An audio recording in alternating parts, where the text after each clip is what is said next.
Hi, I'm Holly, and this is Kay, and welcome to this week's edition of our Work Zone podcast. Today we're going to take a look at a question that I promise you will always be asked in interviews. That question is, do you have any questions for me? Now, Holly, what would be the wrong answer when you're asked this question? Oh, no, I don't have any questions. I think you told me all I need to know about the job. So really, that is the wrong answer. So we want to make sure that before you go out on your next interview, you are prepped and ready with some great questions. So we're not so much going to practice answering this question, but give you some insight into some great questions, kind of just general overview questions that you can always ask in an interview. So one example could be, what are the growth opportunities for me if I were to be hired for this position? I think that's a fantastic question. I mean, it shows that you're forward thinking.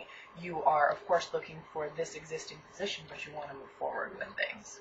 Another great idea that I really like to recommend to job seekers is asking what a typical day might be like if you were offered that position. And that's great because sometimes the day-to-day responsibilities listed on the job description don't give you a real idea of what you'd be doing day in, day out, hour by hour if you were hired for that job.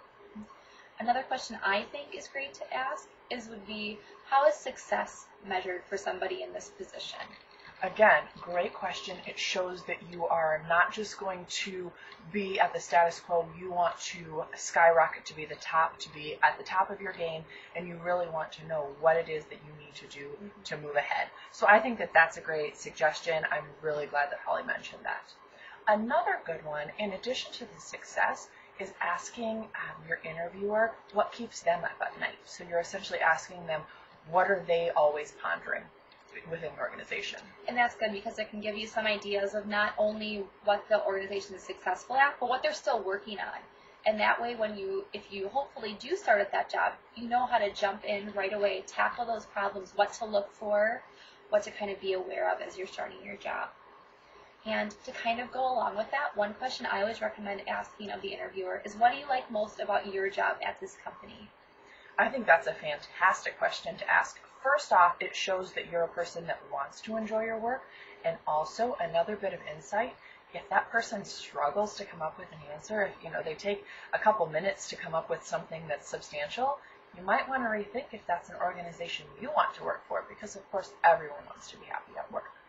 So those are a few ideas, but I do want to wrap up with a very important question. Always make sure to ask before you leave any interview what the remainder of the hiring process looks like. That way you send your thank you note right after the interview, of course, but then you know when you can expect to get a call back from the interviewer or the company. If you don't hear back by that date, you know it's time to make a follow-up call to see what the status is of that position.